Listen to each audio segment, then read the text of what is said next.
What's going on? So we're going up to STRATACA in Hutchinson, Kansas. Like this place. It should be fun. Me, Bryce, that kid over there, and that kid right there. So we're gonna go check in and all that stuff. You will learn about salt, how it's mined, and what it's like to be a salt miner. You can stand next to a superhero or supervillain among the collection of famous movie costumes on display in the mine. See the dazzling salt crystals on a dark ride, or travel the rails back in time on the Salt Mine Express. Our salt rooms are huge with high ceilings and limitless space.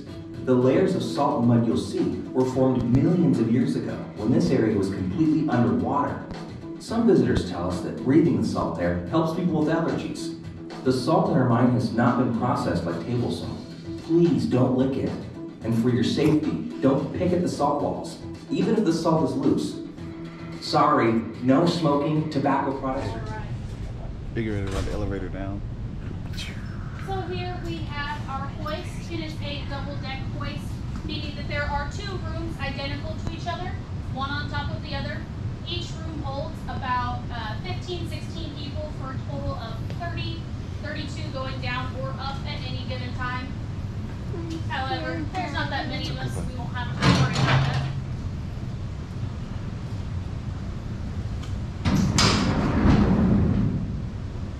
As you load on, there is a step, a gap, and a gush of air, so hold on to any loose clothing, jewelry, anything you don't want to lose.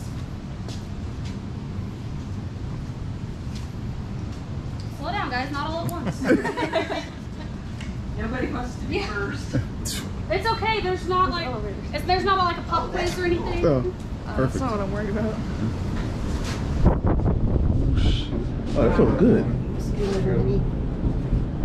Alright, have you scoot to the side. Oh, it's dark. Can't see me anymore now. It's gonna get darker. Alright, it's gonna slide. Longer than a few minutes later. So we're down in the salt mines right now, and Bodie and I are playing in the salt because this is salt dust, and it feels weird. It's just kind of creepy, but I can put it all in. And this is the salt they use to salt the roads. This stuff does feel like puppy chow.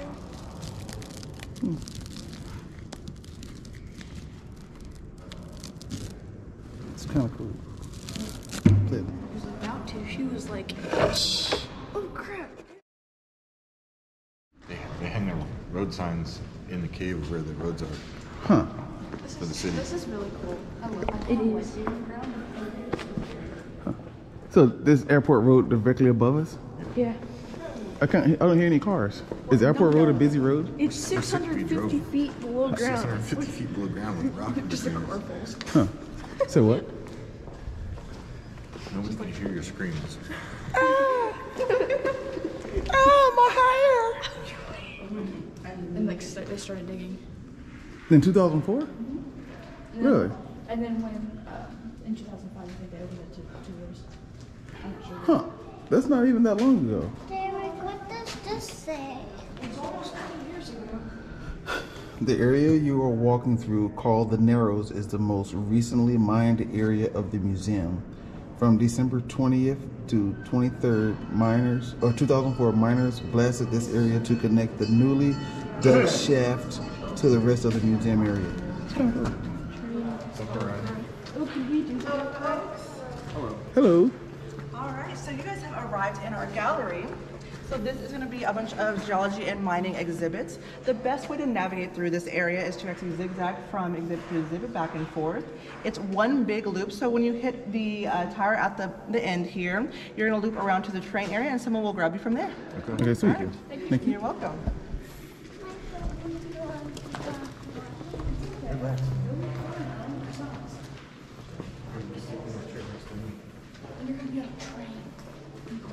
Are we going on a train like this, or it's going to be like a real train? Did you not pay? Uh-huh. On the like actual like tour thing? I wasn't paying attention. It looks like the little train at like the fair. It's a safety video, come on. Safety third, man, you know what I'm saying? Well, you can't exactly go fast and have fun on a... Hey, you remember. Good job, train. bro. I'm proud of you. Have fun, go fast. Oh. Hey. You hit the button? Yeah. Do you like me? Just like, hey, what does do? The red button. Shoot the There are missile. basically 4 steps to mining rock salt, which are extremely similar to coal mining. One of the first steps is undercutting. The Carey Salt Company and its successors have used many undercutters over the years. The undercutter is a chainsaw that cuts into the bottom of the mine face, which is the wall about to be mined. Safety. The blade cuts a gash 8 or 9 feet deep into the wall and about 6 inches high. This cut weakens the wall, making the blast more efficient and giving the salt a place to fall. A skilled miner can undercut a 50-foot wall in 25 minutes. The undercutter also enables the miners to maintain a fairly level floor. The gash, which is called a kerf, is cut relatively straight, but with each advancing kerf comes a bump in the floor. You can see where each new wall was formed with every successive blast on the floor in this bay. The undercutter's blade is adjustable and is useful for cutting trenches into the floor. It carved out this hole in the maintenance shop to enable mechanics to work on the mining equipment. A companion task to the undercutting is the drilling. Large 8-foot drill bits are attached to a drill to bore holes into the mine face. A miner generally drills 26 holes into a 40-foot face, which takes 20 minutes. The mine has several types of drills in operation. Some drills at this mine actually date to the 1930s and have been so well maintained that they're still in use. There have been several improvements, from a simple posing drill to a machine that ran 4 drill Everything bits at lasted one longer time. than 2 years. This jumbo drill took a 2-man crew about 1.5 hours to drill a face. About 1960, it was replaced with a hydraulic drill. This drill reduced manpower drilling time by half. The hydraulic drill also made it easy to change the angles of the holes for maximum blasting effectiveness. Once the miners have prepared the room, they're then ready to wire it with explosives.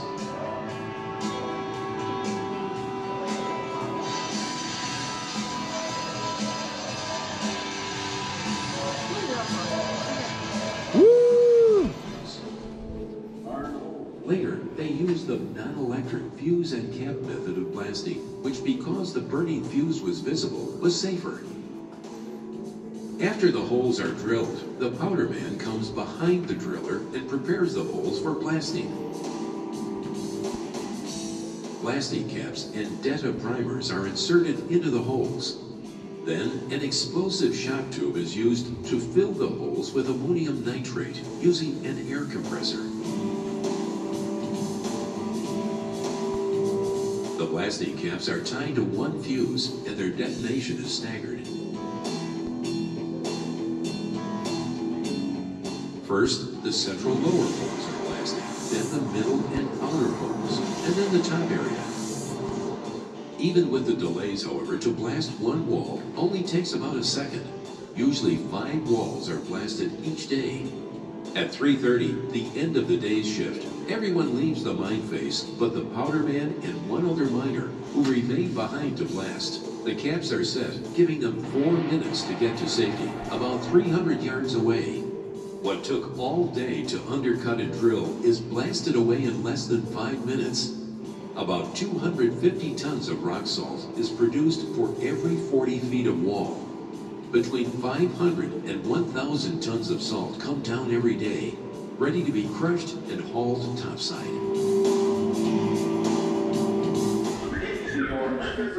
All right, so we're about to get on the train and ride through the salt mine with all these people. Woo. Woo! Scary. This is going to be a fun crowd already. So we just got on the train and Jagaloon back here already decided to drop her hard hat.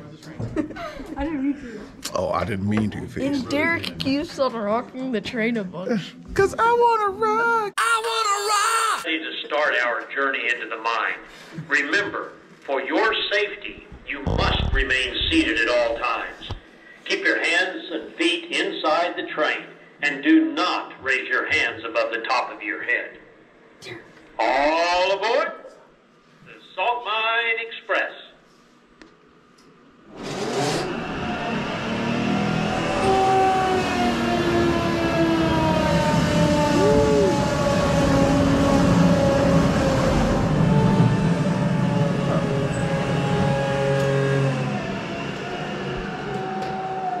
Is this the In first the wall to your right is a bulkhead.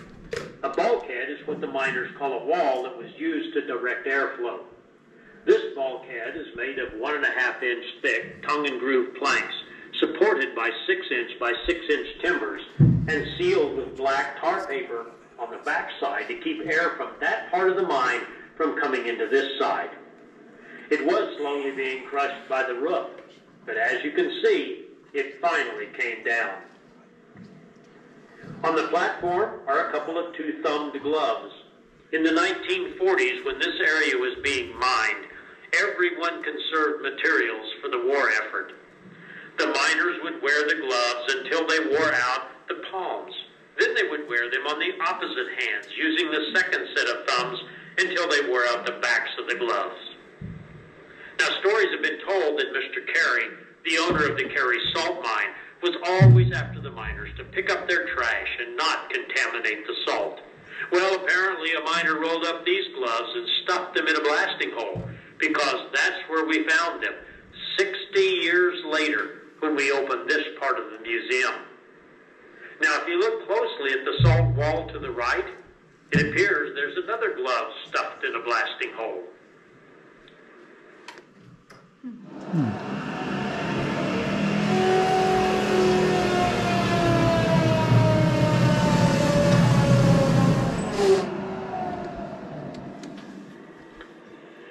From 1923 to 1983, the miners used a rail system to transport salt from the mine face to the salt skip, where it was hoisted topside.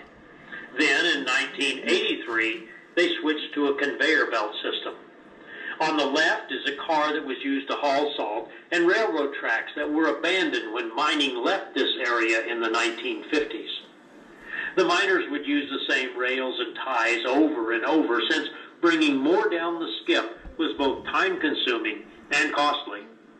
Our train crew ripped up and hauled back abandoned rails and ties from the mine that were used for our train track. Almost 5,000 feet of rail for the track you're riding on.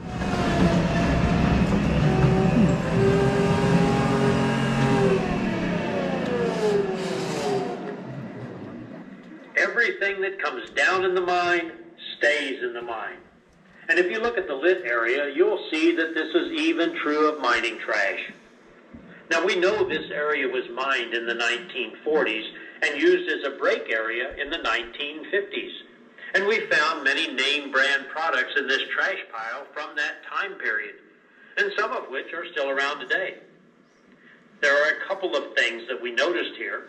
One, there's a calendar from 1953 on the floor by the rocks on the left. And two, when we found it over by the pillar, the gray trash can, well, it was empty. We consider all these items to be artifacts, which only proves one person's trash is another's treasure.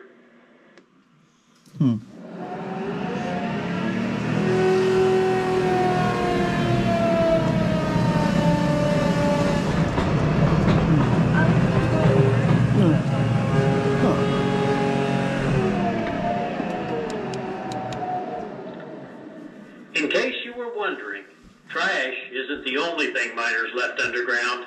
And apparently this area was used as a restroom. Oh, no fancy porta pots here. And they weren't very careful with the toilet paper either. And this is one reason we say, don't lick the salt.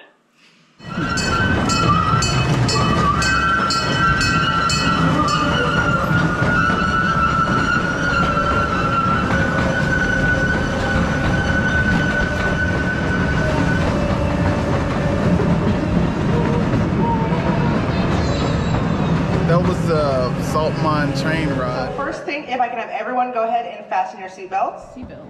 Oh, what the hell? It goes against my safety third. Just kidding.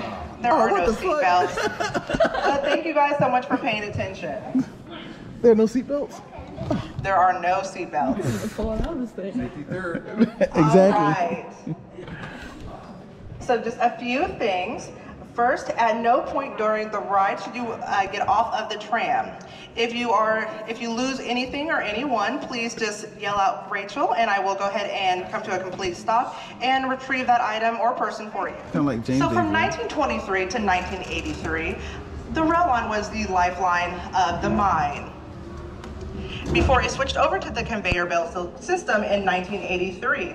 If you look over to your left, you're going to see our locomotive number 1. This was nicknamed the Galloping Goose. The reason why we called it the Galloping Goose was because the strings on it were wound so tight that when it would stop or go, it would gallop like a goose. Next, we have our ore cars. These ore cars could hold up to 4 tons of salt. On the sides, you're going to see CSC. This stands for Carry Salt Company. These ore cars were loaded by muckers in the 1950s. A mucker would receive a brass chip for each ore car that they would fill. This brass chip was worth 50 cents. At the end of the day, on a good day, they would receive $5. Dang. So, and back during that time, that actually was a lot of money. Next, we have our powder car. This powder car is what they used to transport all of the dynamite. So the dynamite boxes that you first see are made out of wood. During the war, to conserve all resources, they switched over to these cardboard boxes. Later, they switched to these bags of ammonium nitrate. They found that with ammonium nitrate, they were able to get more bang for their buck. Over at your right, this is a crystal pod. A crystal pod is formed when there's a brine pool. The salt would collect at the bottom of this brine pool, and then if there's a crack in that brine pool, all of the salt would fall through that crack and would then deposit into what you see here today, which is a crystal pod. The crystal pod is about 90% actual salt. Now, can anyone tell me or take a guess on what the 2 most important things that miners would need would be? A hard hat and a back brace. Those are important, but there's 2 things that are more important. Any guesses? Gloves. Dynamite and gloves. Those are important, but you need 2 more things to even survive down here. A toilet and water. Light. Light, that is a good one, yes. So during the 1950s, the miners would use a carbide light that would be harnessed to their hard hat. This is a open flame light. So they always had a backup one because in the event that their light went out, this is exactly what they would see. This is what we call complete mine darkness. If you were to take your hand and put it in front of your face, you wouldn't be able to see it. This is why they always carried that backup carbide light. Now, they say that if you were to stay in that complete mine darkness for too long, you actually could go completely blind. That too. All right. Now, the most important thing to, well, any miner is air. Now, air doesn't just flow by itself through the mine, so we have to actually direct it. We do this by creating these gob walls. So if you look over here to your left, this was one of the original gob walls. This gob wall was made out of dynamite boxes. Each box is packed full of salt and then stacked from floor to ceiling, and then 3 back. This would help guide the air through the mine. To explain when we first started, this area is going to become very low.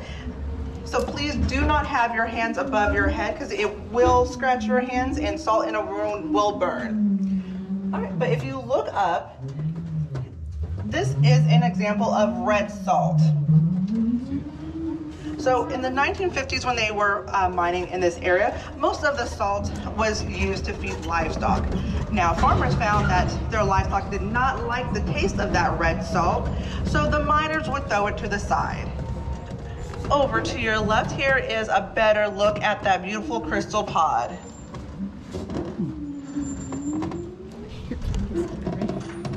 Now, because this crystal pod is part of this pillar, which is a part of the structure of this mine, we'll never know exactly how big that actual crystal pod is.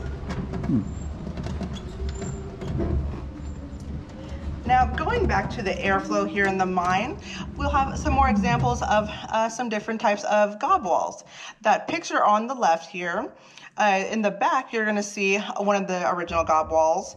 It was made out of just salt pieces that were stacked from floor to ceiling. Now, they found that these type of walls, there were too many cracks, so air was still getting through. That's why they switched to those dynamite boxes with that salt, packed with that salt. They found that those walls took way too long to construct, so finally they went to a brattice curtain, which you'll see behind those dynamite boxes in the back. These curtains were originally made out of wool or jute. Next, in order to create that airflow, they would use fans. If you look over here to your left, this is one of the original fans. Can anyone guess what this came off of? That fan? Yes. Yes, it is a windmill fan. Huh. So that is what they used to create that airflow back in the 1950s. As you can see by that picture here, which obviously is definitely OSHA approved. Yeah. It's like my oh shit approved. So, salt is extremely soft. So when pushed down on, it creates a floor heave, which you'll see here to your left. So if you kind of think of mashed potatoes, if you were to take a pile of mashed potatoes and then take a spoon and push it down into those mashed potatoes, the mashed potatoes would then come up around the spoon. That's exactly what's happening here. That pillar is extremely dense and is pushing down on that salt, so the salt has nowhere to go but around it. This here floor heave is 3 feet tall. But the real question is, where did they find that ruler?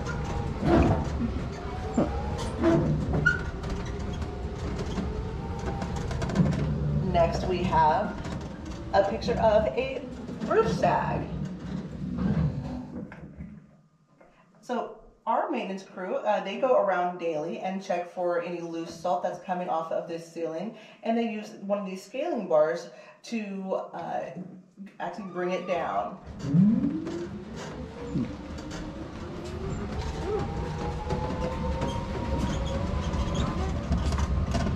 So there are 3 companies underground today.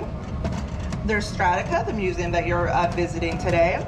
There's also Underground Vaults and Storage. They house the Hollywood memorabilia along with different medical records. And if you were born here in Kansas, most likely your birth certificate is there. There's also Hutch Salt. Hutch Salt is one of the main producers of road salt for Chicago.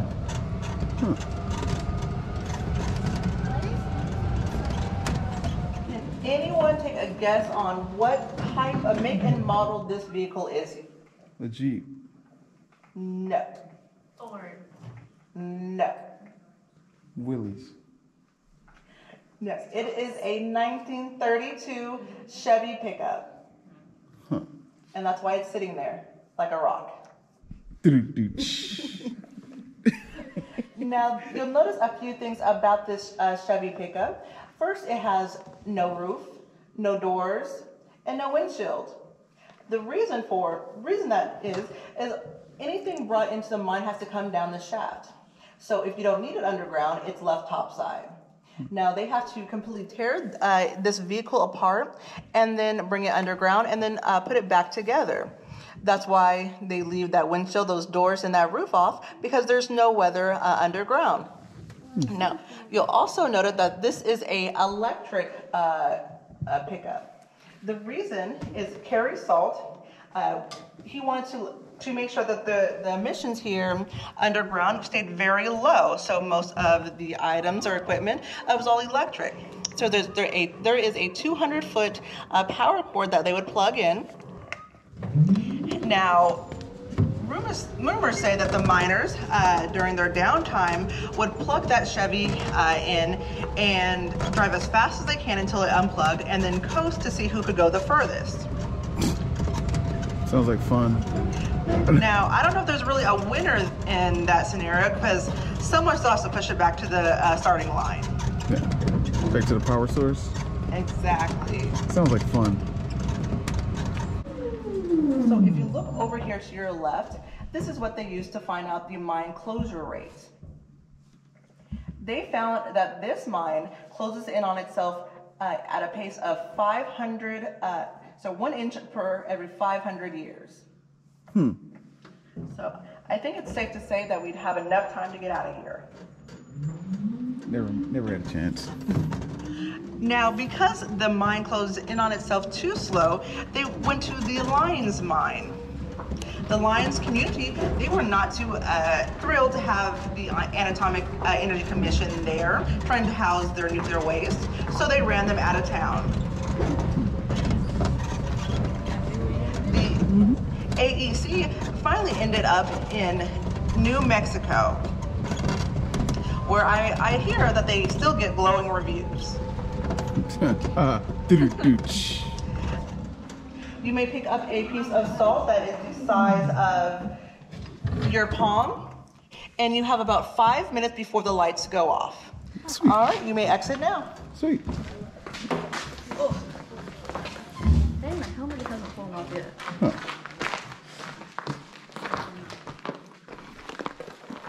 Sweet. It's roughly the size of my palm. Got me a piece of rock salt palm, or so we also have some souvenir bags. If you wanted to get a smaller pieces and fill up a bag, you can also do that. Do you have bags here? They're little. So over here on. Sorry about that. Vincent, look, this is Dad's. Oh. I'm holding this. I'm keeping this. I'm not putting it in a bag. I want it. You can't put it. Can I hold this? That one's a little big. It should actually just fit right. I'm taking this. It fits. It's a little big. Like this, Derek. Is mine? Yeah, so yours is fine. I feel robbed. You'll get a prettier one. Your size. Is mine fine? That's a really good one. This is the biggest one.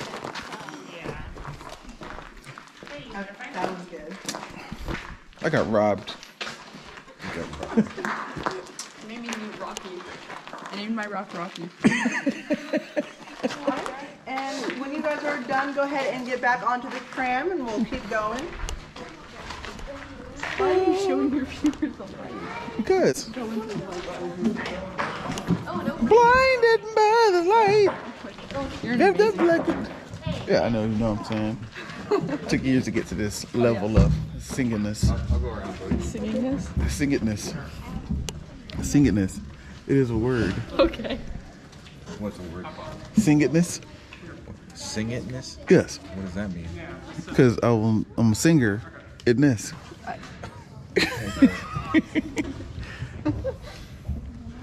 Blinded by the light.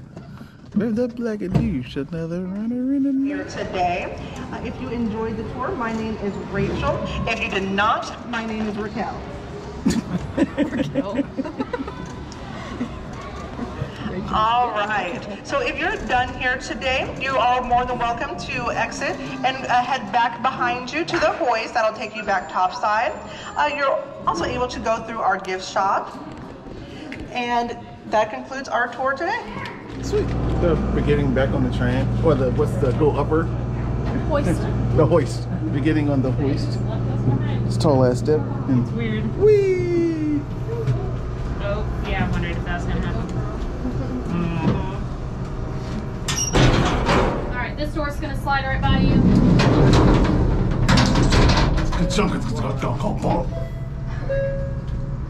Alright, so we are heading back up the same 650 feet. It's gonna take Longer than a few minutes later.